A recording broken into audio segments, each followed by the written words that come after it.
எதிர்கட்சி தலைவர்கள் தன்னுடைய உரையின் இறுதியிலே புரட்சி தலைவர் மக்கள் தலைவர் எம்ஜிஆர் அவர்களுடைய பாட்டை சொல்லி போனார்கள். அந்த பாட்டு அவர்களுக்காக பாடியதல்ல.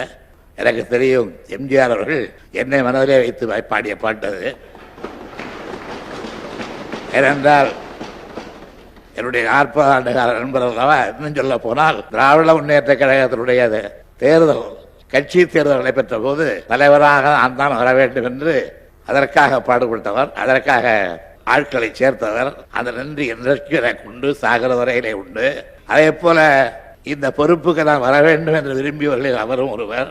ஆகவே நான் அவருக்கு எனக்கு உள்ள 40 நட்பின் காரணமாக இந்த பாடலை அவர் சொன்னாலும் கூட இப்படித்தான் கருதி கொள்கிறேன். என்னதான் நடக்கும் நடக்கட்டுமே, இருட்டில் நீதி மறைகட்டுமே, தன்னாலே வெளிவரும் தயங்காதே, ஒரு தலைவன் இருக்கின்றான் மயங்காதே, ஒரு தலைவி இருக்கின்றான் மயங்காதே என்று சொல்லவில்லை, ஒரு தலைவர் இருக்கின்றான் மயங்காதே என்று அன்றைக்கு என்னை குறிப்பிட்டு சொன்னார். இதை இந்த அவையிலே உள்ள உறுப்பினர்கள் எம்ஜிஆருடைய அந்த நம்பிக்கையான வார்த்தையை ஏற்றுக்கொண்டு இந்த அவையை சிறப்பாக நடத்த வேண்டும் என்று கேட்டுக்கொண்டார்.